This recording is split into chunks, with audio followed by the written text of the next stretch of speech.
संवदाध्वं संभो मानंसि जानता समानो मंत्र समीति समानि समानो मंत्र समीति समानि समानं मनसः चित्तं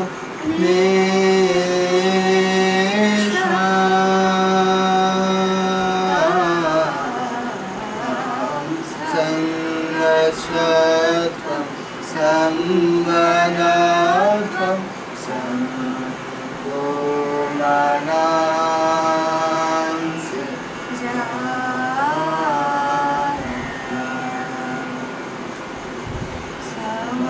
समानिव आपूति समाना हृदयानिव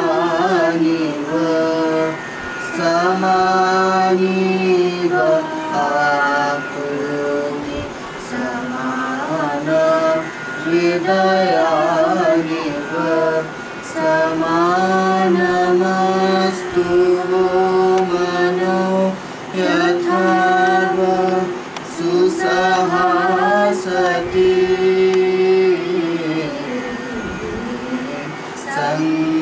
संगच्छध्वं संवदाध्वं संभो मानंसि जानता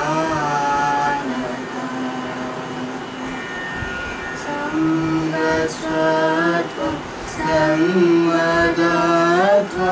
संभो मानंसि जानता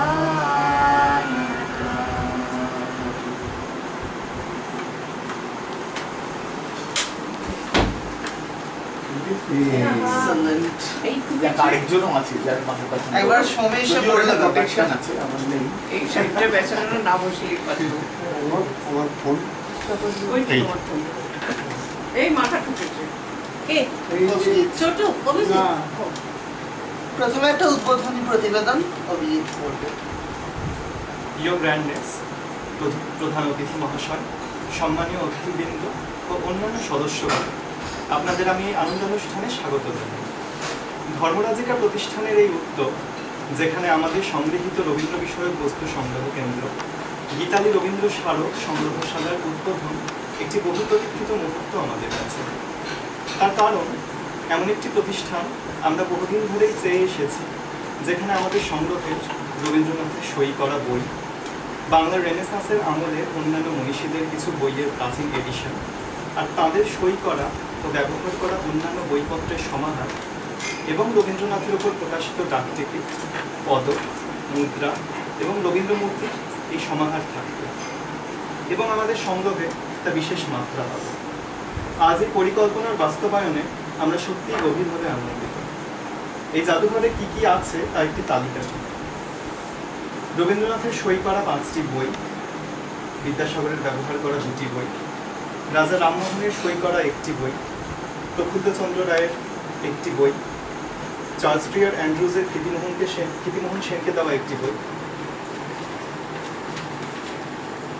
অবনীন্দ্রনাথ ঠাকুরের সই করা 1টি বই, শান্তিনিকেতন গ্রন্থের 9ম খণ্ডের প্রথম সংস্করণ, ম্যাকমিলান কোম্পানির প্রথম গীতাঞ্জলি সংস্করণ, সুধীন্দ্রনাথ ঠাকুরের ব্যবহৃত মহর্ষির কর্মজীবন, 1884 ছবি ও গানের সংস্করণ, একটি শতাব্দী প্রাচীন মধুসূদন রচনাবলী, একটি 1882 সালের বিবেক চূড়ামণি, বিহারীলাল বসুর লেখা একটি খাতা, রবীন্দ্রনাথের সার্ধশতবার্ষিকীর ভারতীয় মুদ্রা, রবীন্দ্রনাথের সার্ধশতবার্ষিকীর বাংলাদেশি মুদ্রা, বাংলাদেশ মুদ্রিত রবীন্দ্র স্মারক নোট, রবীন্দ্র স্মারক ডাকটিকিট, রবীন্দ্রনাথ ও শান্তিনিকেতন স্মারক কিছু ফার্স্ট ডে কভার, গান্ধীজি ও রবীন্দ্র স্মারক মেডালিয়ান, রামমোহন রায় স্মারক মুদ্রা, রবীন্দ্র মূর্তি, ইন্দিরা দেবী ও প্রমোদ চৌধুরীর একটি প্রাচীন ছবি, রবীন্দ্রনাথের ব্যবহৃত গাড়ির মডেল, রবীন্দ্রনাথের 125 বছরের বিশ্বভারতীর স্মারক এবং বহরমপুরের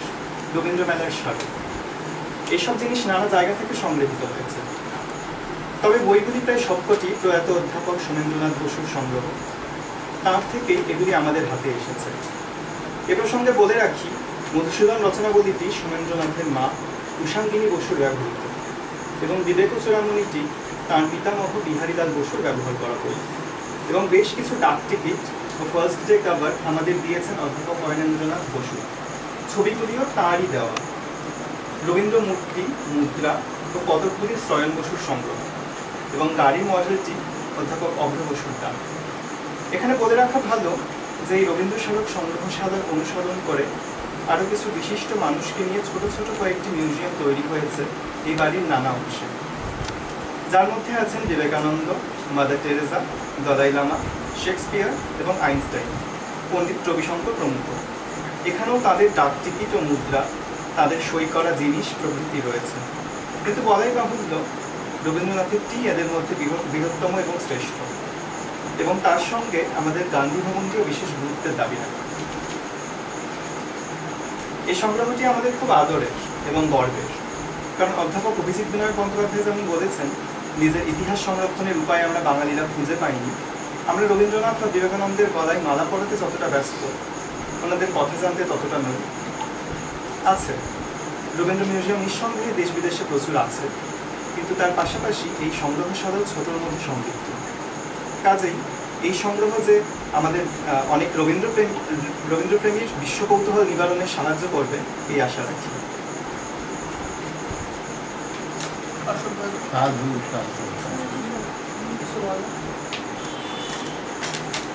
না, আমার নতুন করে কিছু বলার নেই, কারণ সংগ্রহ ব্যাপারটাকেই আমি অত্যন্ত গুরুত্বের সঙ্গে অনুধাবন করার চেষ্টা করি। আমার মাঝে মাঝে দুঃখ হয় যে আজকালকার ছেলেমেয়েরা সংগ্রহের দিকে অতটা নজর দেয় না, এবং কী সংগ্রহ করবে কী না করবে সে সম্বন্ধে তাদের কোনো সুস্পষ্ট ধারণাও দেয় না। তো আমার মনে হয় তার জন্যে কিন্তু আমি তাদের ততটা দোষী করি না যতটা দোষী করি তাদের বাবা মাকে। তার কারণ সংগ্রহ কীভাবে করতে হবে না হবে বা কোনটা করার কোনো প্রয়োজনীয়তা আছে কি না আছে সেটা যদি একদম ছোটোবেলা থেকে তাদের মাথায় ঢুকিয়ে দেওয়া হয় এবং তারা অনুভব করতে পারে যে হ্যাঁ এর একটা আপেক্ষিক গুরুত্ব আছে, সেটা না হলে তো সম্ভব হয় না। এখন সংগ্রহের জিনিসের তো কোনো অভাব নেই, এবং সংগ্রহ যে কত রকম হতে পারে সেটা স্বয়ংের সংগ্রহ দেখলেই বোঝা যায়। তো আমি নিজে এই সংগ্রহবিদ্যা বা বিভিন্ন সংগ্রহশালায় প্রায় সারা জীবনটাই কাটিয়ে দিয়েছি, এবং তাতে বুঝতে পেরেছি যে আমরা যদি সময় মতো কিছু জিনিস বা সব কিছু বাছাই করে জিনিস সংগ্রহ না করি তাহলে কিন্তু কালের কবলে সেগুলো চিরতরে বিনষ্ট হয়ে যাবে। যেমন আমরা ভারতবর্ষেরই বিভিন্ন প্রান্তে দেখতে পাই যে নিত্য ব্যবহার্য জিনিসপত্র, দৈনন্দিন তৈজসপত্র থেকে আরম্ভ করে যা আগে আজ থেকে 50 কি 100 বছর আগে যা ঘরে ঘরে নিত্য ব্যবহৃত হতো, সেগুলো এখনকার যারা ছেলে মেয়ে তারা তো সেগুলো দেখেনি, তারা জানে না। তো তাদের জানবার আগ্রহ কেন হবে এটা একটা প্রশ্ন। তারা বলতে পারে যে জেনে কী লাভ, জানার কী দরকার, কিন্তু তাদের তো এটা জানা দরকার যে তাদের পূর্বপুরুষরা কীরকম কত ধরনের প্রতিবন্ধকতাকে ডিঙিয়ে অনায়াসে কাজ করেছে, যে কাজ তারা এখন এত রকম সুবিধা সত্ত্বেও করতে পারবে কি পারবে। তো সংগ্রহ ভেতর থেকে শুধু তাই নয়, একটা জাতির সংস্কৃতি, একটা জাতির ইতিহাস, এমনকি বিজ্ঞান কলা থেকে আরম্ভ করে বিভিন্ন দিকে তার যে অনায়াসে তার যে ক্রমবিবর্তন হয়েছে সেটার একটা খুব ভালো পরিচয় পাওয়া। আমার খুব খারাপ লাগে এখনকার জেনারেশন যাকে সবচেয়ে সহজ জিনিস যেটা ছিল পোস্টেজ, তো চিঠিই আসে না। আমি নিজেই আমার লেটার বক্স খুলি, সপ্তাহে একটা কি দুটো ফালতু বিজ্ঞাপন চিঠি আসে, চিঠি লেখার ব্যাপারটাই উঠে গেছে। তো চিঠি লেখা উঠে গেছে, অতএব খাম, তাতে একটা ডাক টিকিট লাগাবার ব্যাপার।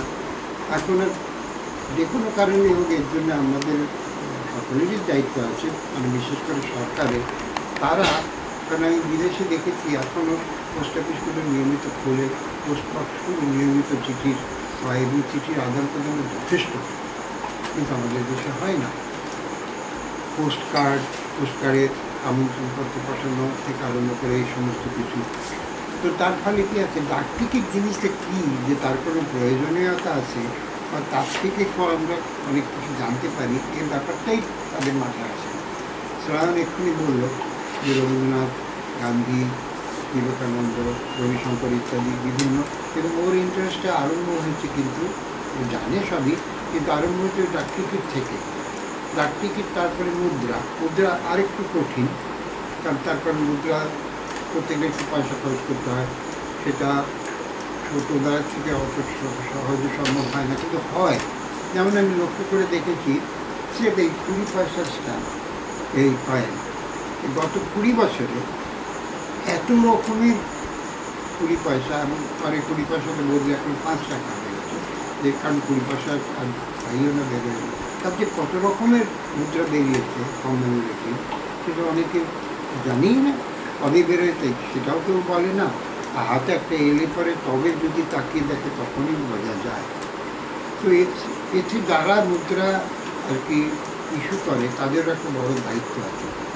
আমি দেখেছি ইংল্যান্ডে, আমেরিকাতে তো বটেই, অন্য সব দেশেই তারা যখন স্ট্যাম্প একটা বার করে, রীতিমতো তার একটা আয়োজন আমাদেরও হয়, কিন্তু সে ব্যাপারটা এতই ফেলা কেউ জানতেও পারে, যে তার জন্য একটা ডিজাইন আনা, সেই ডিজাইনটা কেউ অ্যাপ্রুভ করবে, সেই ডিজাইনের ভেতরে কোনো কম্পিটিশন হবে কি না, কোনো নামী শিল্পীকে ইনভলভ করা হবে কি না, এবং তারপরে সেই ডিজাইনটাকে কীভাবে উপস্থাপিত করা হবে ইত্যাদি। তো আমার মনে আছে যে আমি যখন জয়পুর মিউজিয়ামে থাকতাম, কাজ করতাম, তখন আমার এক অত্যন্ত বৃদ্ধ হাকিম সাহেবের সঙ্গে পরিচয় হয়েছিল।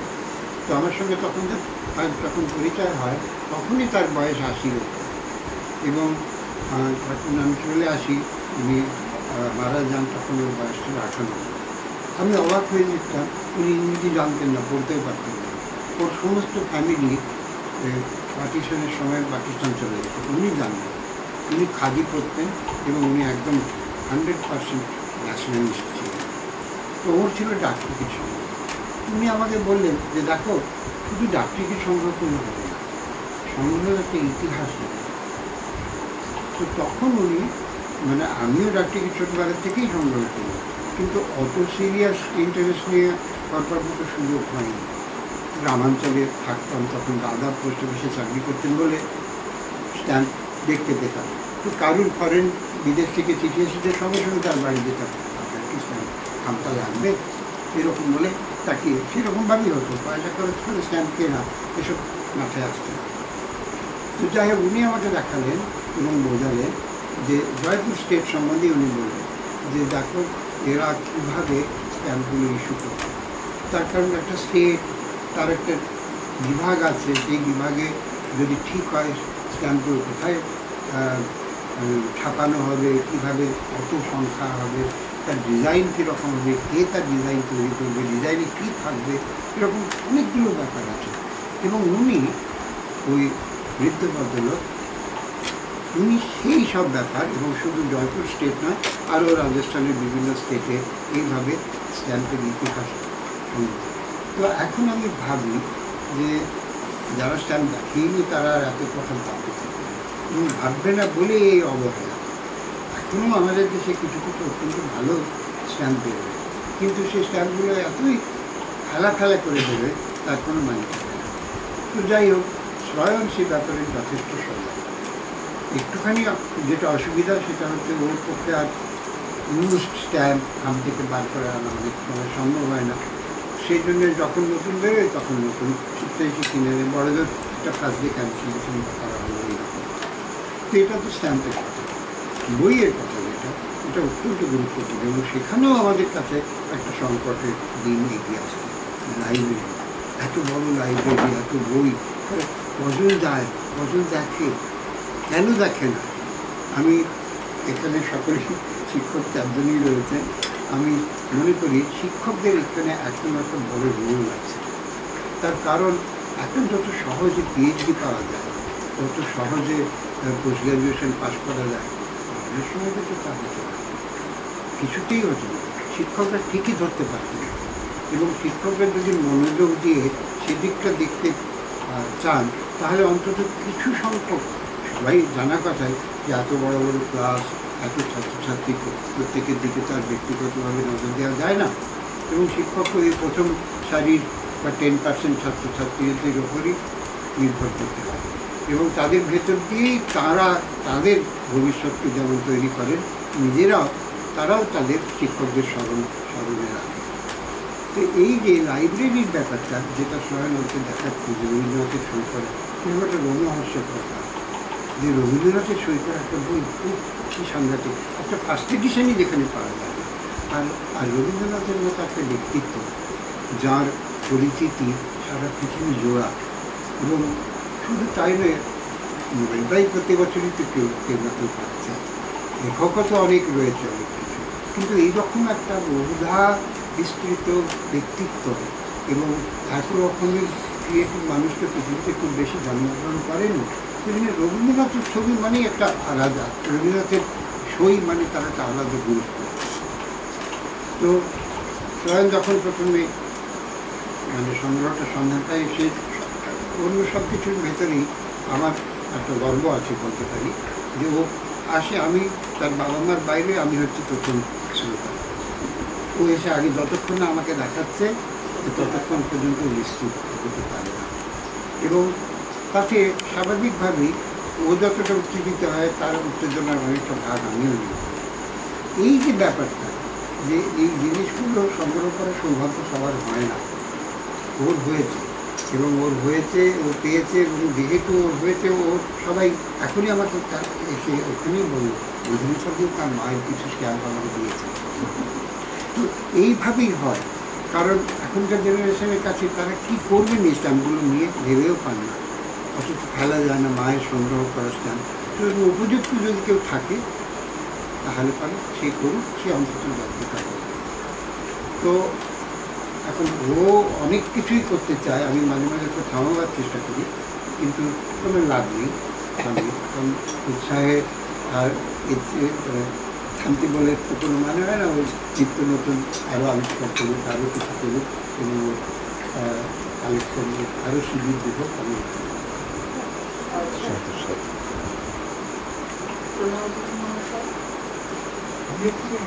সুন্দর বললেন, আরো সুন্দর বলো। না আপনার শেষ বক্তব্যটা রেসটা প্রথম ধরে বললি যে আপনি যে মাঝে মাঝে ওকে থামাতে চান, আমার সরাসরি আমিও শিক্ষক, তো তাই জন্য আমার মনে হয় সেটা বোধহয় কোথাও মাঝে মাঝে আসতে ভালো, খারাপ আপনি ভাববেন যে খারাপ কাজ করছেন, কারণ আমাকে এটা নিয়েও ভাবতে হয় যে বিয়ে মেয়েটা পাস করবে, কোর্স দিল, একটু বই পড়বে, বই শুধু যত সংগ্রহ করলে তো হয় না, অনেক সময় সংগ্রাহকরা পাঠক হয় না। তো আমাদের এই চেতনাটা মাথায় রাখতে হবে যে সংগ্রহ করছে সে যেন বইটা পড়েও। The book should not become a fetish. It is something which has a utilitarian value. সেই utilitarian valueটা যদি obtained না হয় তাহলে বই হাজার বই সংগ্রহ করে কাঠগুলোর মতো বাড়িতে দিতে হবে। তো সেক্ষেত্রে আপনি ওটা বলে ঠিকই করেন যে ওকে মাঝে মাঝে মনে করিয়ে দেন যে যেগুলো সংগ্রহ করা আছে। আরেকটা কথা যেটা আপনি বলে নিতে আমার খুব ভালো লাগলো, ডাক টিকিট বা কয়েনের ক্ষেত্রে যেটা বললেন, নিউমিসম্যাটিক্সের ক্ষেত্রে আরও সেটা প্রযোজ্য, যে ডাক টিকিট সংগ্রহ করছি, যেরকম স্টেশনের পাগল বোতল সংগ্রহ করে, ছেঁড়া কাপড় সংগ্রহ করে, তার পেছনে একটা অধ্যাবসায়, একটা অধ্যয়ন দরকার। নিউমিসম্যাটিক্সের ক্ষেত্রে যেটা বলি যে নিউমিসম্যাটিস্ট যারা হয়, আমার নিজের বিভাগে একজন অত্যন্ত বিখ্যাত নিউমিসম্যাটিস্ট আছেন, প্রফেসর স্যার সৈয়দ এজাজ হোসেন। তো স্যার সবসময় আমাদের যেটা বলেন যে একটা কয়েন, তার মিন্ট মার্ক, তার ডিজাইন, সেই ডিজাইন কত রকম আমি ওনার কাছে শিখেছি, প্রায় 72 রকমের। আমার এটা একটা আনট্রেন্ড চোখে এটা পড়বেই না, 72 রকমের ইন্টারনাল মানে ফ্রেমড শেপ হয়, 5 পয়েন্ট স্টার শেপ ইত্যাদি। সেগুলোর কী মানে, কর্বেল সার্কেল শেপ, এগুলোর কী মানে সেইটাও আমার মনে হয় খুব গুরুত্বপূর্ণ। সেটা ছোট যখনও ছিল অতখানি নিশ্চয়ই করতো স্বাভাবিকভাবে, কিন্তু আজকাল যে একদম করে না তা নয়, সেটা আমি একটু যে বলি না ওকে সেটা করতে, সেটাও বটে। যে মেঘনাথ বধ কাব্য 100 বছর পুরনো, কি আনন্দের কথা, সেটা পুরনো একটা বই, সেটা একটা এডিশন, সেটা একটা কালেক্টেবল বটেই, বিদেশে তো এর একটা বড় মার্কেটও আছে জানি। এবং আমাদের সেই কালেক্টার্স এডিশনস কিনতে অনেক সময় যেগুলো খুব প্রিয় বই হয় আমরা চেষ্টা করি এটা কালেক্টার্স এডিশন কিনা, এবং তাতে আর্ধেক মাইনে বেরিয়ে যায়। তো সেক্ষেত্রে এইরকম বইয়ের কালেকশন, কিন্তু ওই তারপরের পদক্ষেপটাও নিতে হবে, যে শখটা যদি একটা প্রফেশন বলছি, যেটা শখ সেটাকে জীবিকা করতে হবে সেটা বলছি না। আপনি সৌভাগ্যবান যে আপনার যেটা ভালো লাগে সেটাই আপনার জীবিকা, সবার তো সে সুযোগ হয় না, কিন্তু একটা professionalism about the kind of collection আমি ডুই, এইটা নয়তো আমরা মিডল এজের অ্যান্টিকুয়ারিয়ান্স হয়ে যাই। অ্যান্টিকুয়ারিয়ান্স আর jokes in the modern world, কারণ ইন্টারনেটের দৌলতে আজকাল আমাদের একটা অ্যান্টিকুয়ারিয়ান দরকার সবসময় পড়ে না, 99% সময়। কিন্তু তারা বুঝতেও পারে না যে ওই ইনফরমেশনটা যারা ফিট করছে তারা যে সব ধরনের সব কিছু অ্যাকুরেটলি করছে। না সেটা বটে, সেরকম সাইটস আছে যেগুলো রেটেড সাইটস, যেগুলো এই ইন্টারনেটও আবার এমন একটা জিনিস, যেরকম আমি বলছিলাম কালেকশনের চরিত্র বদলাচ্ছে। এমন নয় যে আজকাল লোকেরা, আপনি যেটা বলছিলেন যে আজকালকার ইয়াং ছেলেমেয়েরা কিছু কালেক্ট করে না, তারা যেটা কালেক্ট করে তার নেচারটা অন্য। I know children in Calcutta or Delhi or New York for that matter, যেখানে আমার রিলেটিভসরা থাকে, সেখানে আমি জানি যে তারা manga, Japanese comic books collect করে। They have massive collection. এবার আমরা কি আর্টের মধ্যে একটা হায়ারার্কি ঢোকাবো, কালেকশনের মধ্যেও একটা হায়ারার্কি ঢোকাবো, নাকি অল কাইন্ডস অফ কালেকশনের নেচার পাল্টাচ্ছে। লাইব্রেরিজ তো ডিসরিপেয়ারে পড়ে যাবে, বুকস আর এনভায়রনমেন্ট আনফ্রেন্ডলি। আজকে যে মুহূর্তে আমরা ডাউনলোড করতে পারবো বই, সে মুহূর্তে আমাদের লাইব্রেরিজ অত দরকার পড়বে না। এটা একটা রোম্যান্টিক সেন্টিমেন্টালিজমের বাইরে বইয়ের গ্রন্থ আমার যেটা ভালো লাগে, বাট বই, নতুন বই, পুরোনো বই যায় আসে, সেটা প্রথমে ভীষণ ভালো লাগে। কিন্তু ট্র্যাজেডি আছে, কিন্তু এখন ডাউনলোড করে যে বইটা পড়ছে না, আগে কিনলেও তো পড়তো না। আমি প্রচুর লোক জানি যাদের বাড়িতে থরে বিথরে বই আলমারি স্ট্যাক করে রাখা থাকে, সে বই নামিয়ে খুলতে গেলে দেখবেন পাতা জোড়া। কেনা মানে গ্যাদারিং ইনফরমেশন, মানে প্রসেসিং ইনফরমেশন, যেটা আপনি ইন্টারনেটের সম্পর্কে বললেন, যেরকম নয়। গ্যাদারিং বুকস মানে রিডিং বুকস, এটা পৃথিবীর ইতিহাসে কখনো ছিল। হয়তো কালেকশনের নেচার পাল্টাচ্ছে, কালেক্টেবলসের নেচার পাল্টাচ্ছে, এবং আমার মনে হয় না মানুষের পাস্ট কনসিয়াসনেস কমপ্লিটলি কোল্যাপস করে যাচ্ছে। আমার মনে হয় পাস্ট কনসিয়াসনেস রিডিফাইন্ড হচ্ছে। এই অভিজিৎ বিনায়ক বা ব্যানার্জির মতো হাইগ্রাউন্ড ওল্ড কনজারভেটিভসরা যেরকম বলছে, সেই কথাগুলোর সাথে আমার কোনো সায় নেই। আমার মনে হয় এই প্রজন্ম, চটুকে তার একটা অসাধারণ উদাহরণ চটু, তারা নিজেদের মতো করে নিজেদের জীবনকে ডিজাইন করছে। They have their agency and they could make good of it. তারা একভাবে নিজেদের কালেকশনস তৈরি করবে, তারা একভাবে পৃথিবীকে দেখবে। আমাদের জেনারেশন যেগুলো করেছে, আমার আগের জেনারেশন যেটা ঠাকুরদাদার জেনারেশন যা করেছে, সেগুলোর জন্য মূল্য আছে, যেগুলো ঐতিহাসিকদের কাছে মূল্য আছে। বর্তমানে যারা করছেন তাদের ঐতিহাসিক গুরুত্ব পরে তৈরি হবে, কিন্তু যুগ যদি এগোতে হয় তাহলে তো আমাদের এই অভিনবত্বগুলোকে, অভিমুখগুলোকে মেনে নিতেই হবে, এটা আমার মনে হয়। দিদি, সব দরকারি কথাগুলো বলা হয় না, আপনি অদরকারিগুলোই বলুন। তাহলে অদরকারি দু একটা কথা বলা যাক। সংগ্রহ জিনিসটা, যে ইচ্ছেটা, সেটা আমার কাছে একটা শ্রদ্ধার প্রতীক বলে মনে হয়। মানে এবং সেই শ্রদ্ধাটা যার মধ্যে আছে তাকে আমি শ্রদ্ধা করি এই জন্যে যে এক একটি ছোট্ট জিনিস, একটা চশমা, একটা নস্যির কৌটো, একটা বই, এগুলোর সঙ্গে একটা প্রজন্মের মানুষের আবেগ জড়িত। তো ওই আবেগকে শ্রদ্ধা করার শিক্ষাটা খুব দামি একটা শিক্ষা বলে আমার ব্যক্তিগতভাবে মনে হয়। তার মানে এই নয় যে আমি সেটাকে অনুকরণ করব বা সেটা আমার দৈনন্দিন জীবনে নিয়ে আসব। এখন আমি ওই পকেট ঘড়ি বা একটা কাঁচের চশমা ব্যবহার করব, এরকম নয়। কথাটা হচ্ছে যে ওইটাকে আমি সংগ্রহ করছি, তার মধ্যে একটা শ্রদ্ধা আছে, একটা ভালোবাসা আছে, একটা আবেগ আছে, রোমাঞ্চটা ট্রান্সমিটেড হয়েছে, সেই প্রজন্মের রোমাঞ্চ আমাদের প্রজন্মের ছেলেমেয়েদের মধ্যে ট্রান্সমিটেড হয়েছে। এটা আমার কাছে খুব জরুরি। আর একই সঙ্গে মানে এই প্রজন্মের কাছে শ্রয়ণ এবং তার বন্ধুদের মাধ্যমে আমি বলবো যে আমরা এই জিনিস সংগ্রহের ইচ্ছেটাকে যদি আরেকটু প্রসারিত করি আর বিমূর্ত কিছু জিনিস যে সম্পদকে সংগ্রহ করার কথাও ভাবি, যেমন মূল্যবোধ, যেমন বিভিন্ন অভ্যেস, বিভিন্ন চর্চা, হ্যাঁ, এগুলোকেও যদি আমরা মানে আমাদের সংগ্রহের তালিকায় আস্তে আস্তে যুক্ত করতে পারি খুব ছোট আকারে। এবং অতি খুব দামি একটা কথা বললেন যে এগুলো এমন নয় যে আমাদের ব্যবহার করে তার গুরুত্বটাকে প্রমাণ করতে হবে, এরকম কোনো আমাদের টার্গেট নেই তো যে আমাদের এরকম একটা জিনিস প্রমাণ করতে হবে। কিন্তু আমি যে এটাকে গুরুত্ব দিচ্ছি এটাই একটা খুব বড় পদক্ষেপ। সেই জন্যে শ্রয়ণকে তো সাধুবাদ, শ্রয়ণের মা বাবাকে সাধুবাদ যে পারিবারিক প্রশ্রয় পাচ্ছে এই কাজে, এবং একই সঙ্গে প্রজন্মের কাছে অনুরোধ যে এই জিনিস সংগ্রহ এই জিনিসগুলিকে যত্ন করে ভালোবেসে রাখার মধ্যে যে আবেগটা লুকিয়ে আছে সেটা খুব গুরুত্বপূর্ণ। আমি আবার কি বলাই হয়ে গেছি, মানে তোর এই ইন্টারেস্টটা দেখে যে পরের জেনারেশনও ইন্টারেস্ট হবে সেটাই শুধু চাওয়া। ওর পরের জেনারেশন নিশ্চয়ই আমি আপনাদের সকলকে অনুরোধ করছি ওকে এটা বলুন যে বই কালেক্ট করার পাশাপাশি বইগুলো পড়েও যাবে। এখন বইগুলো পড়ছি বললাম, এই সবাই একটা বই পড়েছে।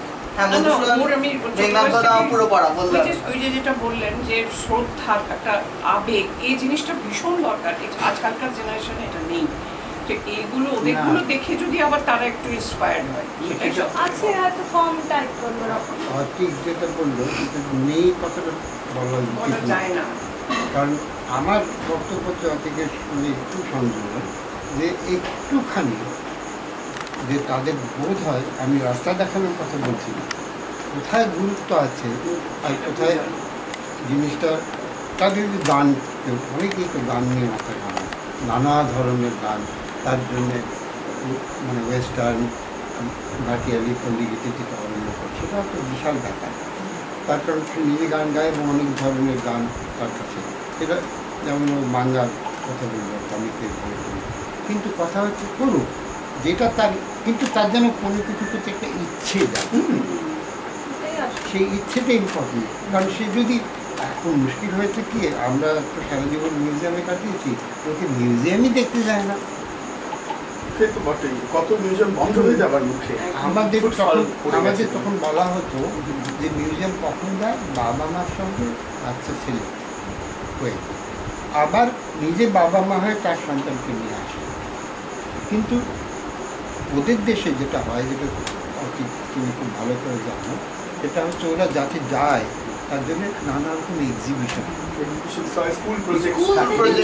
ইউনিভার্সিটি মিউজিয়াম তার নিজের কালেকশন, অন্য লোকের কালেকশনকে এনকারেজ করে যে সেই সব জিনিস এনে, তখন লোকে অটোমেটিক্যালি যায়, ও চলো আজকে নন্দলালের ছবির এক্সিবিশন হচ্ছে, যেগুলো হয়তো অন্য কালেকশন থেকে শান্তিনিকেতনে দেখানো হচ্ছে। তো সেই রকম যদি, আচ্ছা তাছাড়া আজকাল আবার আরও অন্য ধরনের জিনিস, অনেক রকম প্রোগ্রাম হয়, তো সেই প্রোগ্রামে তাকে মিউজিয়ামে যেতে খানিকটা বাধ্য করা হয়, এবং গেলে পরে তখন তার একটু উৎসাহ হতে পারে। কিন্তু আরেকটা আমাদের বড় দায়িত্ব আমরা ভালো করে পালন করি না, যেটা তুমি ইনডাইরেক্টলি বললে, সেটা তাহলে আমি সবসময় মনে করি যে যতক্ষণ আমার কাছে যে জিনিসটা আছে আমি তার পরিচয়টা অন্যকে বুঝিয়ে না দিই, সে তো নিজের থেকে জানতে পারবে না। সুতরাং আমি কেন কালেক্ট করেছি আমার, এবং আমাদের দোষ হচ্ছে আমরা কালেক্ট করি কিন্তু কাউকে বলি না, এই হাত দিও না, ছবি তোলা চলবে না। হ্যাঁ, এই আমাদের লন্ডন মিউজিয়ামে আমি অনেকদিন, যতদিন এখানে ছিলাম, অনেকভাবে চেষ্টা করেছি। প্রথমটি ছাত্রছাত্রীরা যারা এখানে পড়ে তারা ছবি তোলা চলবে, 5টা বেশি ছবি দেওয়া যাবে না, ছবি তুলতে 500 টাকা। এই শিলার পেছনে আমি গত 10 বছর ধরে লেগে রয়েছি, শিলার চেষ্টা করে চলেছে। ইউনিভার্সিটির যে ম্যানেজমেন্টের কালেকশান আছে, সেই কালেকশান আজও শিলা দেখে যে তাতে কী ছবি আছে কি নেই, তার বাইন্ডিং কীরকম, তার লেখা কীরকম, সেটা ও বলতে পারে। লোকে ওজন দেখে, কালেক্ট করা হয়েছে কেন? কেউ যদি দেখলই না, তার পেছনে এত টাকা খরচ করে লোক রাখা হচ্ছে সব কিছু, হাত দেও না, এক্সিবিশনও করবে না, নিজেরাও পাবলিশ করবে না, কাউকে দেখতেও দেবে না। এই অ্যাটিটিউড যতক্ষণ চেঞ্জ হচ্ছে। আর আমাদের মাস কালচারের মধ্যেও তো এগুলো প্রমোট করা হয় না, ধরুন এখন বিদেশে যে একেবারে ব্লকবাস্টার ফিল্মস যেগুলো, ভীষণ পপুলার ফিল্মস যেগুলো, স্পাইডারম্যান, সেরকম ফিল্ম আরম্ভ হচ্ছে যে সবাই ওরা মিউজিয়াম ভিজিট করতে গেছে, সেখান থেকে কিছু একটা হচ্ছে, বা নাইট ইন দ্য মিউজিয়ামের মতো ফিল্ম। তো নাইট ইন দ্য মিউজিয়াম তো বোধ হয় স্মিথসোনিয়ানের ভাগ্য ফিরিয়ে দিয়েছে একটা ফিল্ম, লক্ষ লক্ষ লোক এখন যায়। তো আমাদের এই ব্যোমকেশ বা ফেলুদা এদের কখনো আমরা ফিল্মে সিনেমা টাইমস সেরকম কোনো মিউজিয়ামে যেতে দেখি। অতএব পপুলার ফিল্মসের যে বা পপুলার মিডিয়ার যে ভূমিকা হওয়া দরকার, সেইটাও তাদের পপুলার মিডিয়া সদ্গুণ বলে কিছু থাকে না, কিন্তু তাদের একটা ভূমিকা তারা পালন করতে পারত, সেটা পারত। এটাও তাদের সমস্যা। আমার আরেকটা জায়গায় আচ্ছা, আসি সবাইকে।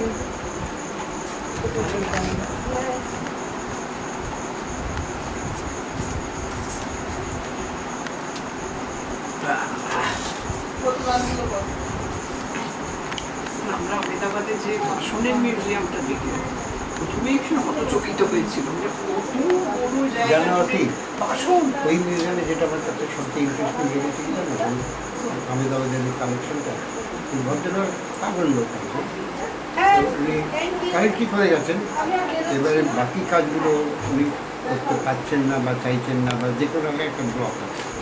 সেটা কি জানো, এই যে ম্যারিটাইম ট্রেডে তখন আন্তরা জাহাজে করে ইস্ট আফ্রিকা যাচ্ছে, পার্সিয়ান গালফ যাচ্ছে, তাদের 26 দিনের জার্নি, 42 দিনের জার্নি, তার জন্যে যে প্রভিশন নিয়ে যাচ্ছে তার মেটাল এবং অন্য জিনিসের কোনটা জল, কোনটা তেল, কোনটা খাবার দাবার। তো এখন একটা জাহাজের মানে বড় নৌকর তো ধরো 70-80% প্রভিশনের জন্যই লাগবে, যতজন মাঝি মাল্লা যাচ্ছে তাদের তো খেতে হবে।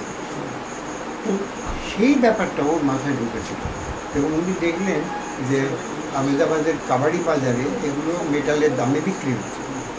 উনি ঝট করে চলে গেলেন, করে গিয়ে বললেন আমি কিনব। বলে উনি ওরকমভাবে একটা এখন চমৎকার দেখে কার্য হয়ে গেল। এগুলো ছবিতে দেখেছি, লেখা অ্যাকচুয়াল জিনিস তো কেউ কালেক্ট করেনি।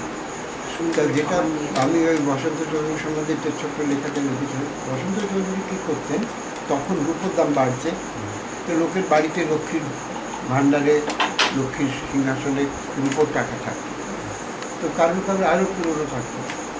তো তখন তারা ওই রূপোর 1 টাকার রূপোর, এখন তো 1 টাকার রূপোর দাম বোধ হয় 300 টাকার মতো, বড় দাম, অনেক দাম বেশি, কিন্তু তখন 1 টাকার রূপোর দাম কিন্তু 20 টাকা হয়ে গেছে। তো উনি ওইসব যাদের কাছে যারা কিনে ওগুলো গলিয়ে ফেলবার আগে যাতে না গলিয়ে ফেলে, তার একটা চেন ছিল, খবর পেতেন। এবং কয়েন কালেকশানের অর্ধেক জিনিসই হয় চান্স ফাইন্ডিং, নয় এইভাবে যাদের এয়ার লুম ছিল বা কিছু ছিল তার থেকে আসা, এক্সকাভেটেড জায়গা থেকে কখনো করে পাওয়া গেছে ট্রেজার ট্রোভ হিসেবে, আর কখনো এইভাবে সংগ্রহ করা হয়েছে।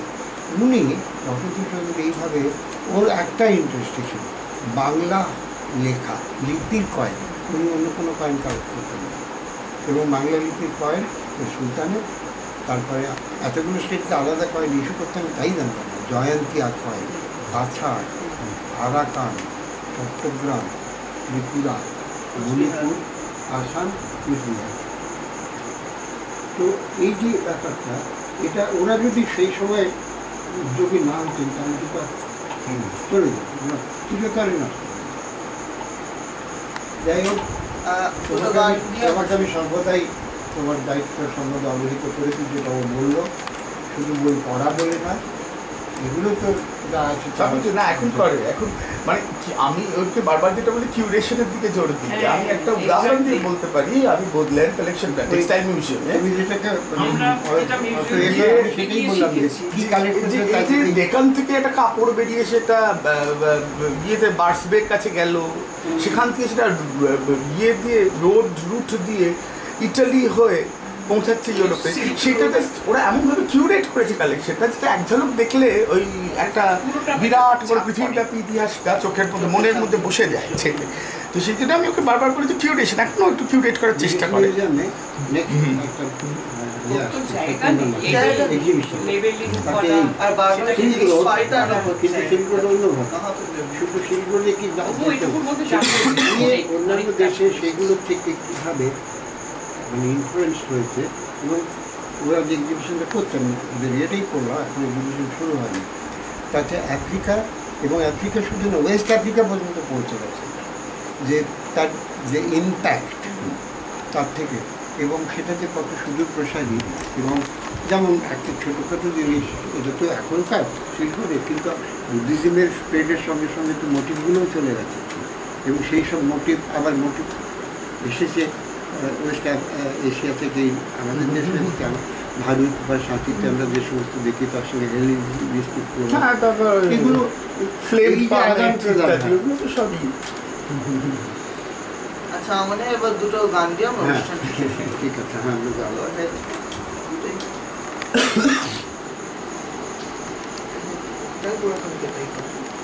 তাহলে একটা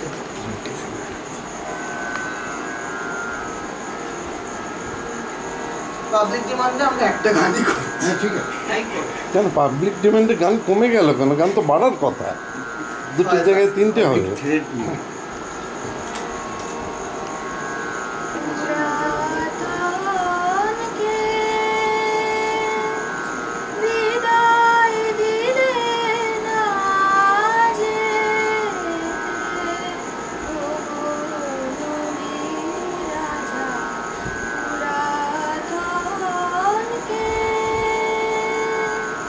বিদায় দিলে না যে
সারি গুলিনি সারি গুলিনি খুব ওর গলাটা খুব ভালো, আর ওর গলাটা মাইকে ভীষণ ভালোবাসে। ও আসতে তো আমাদের মতো গা গা গা গা করে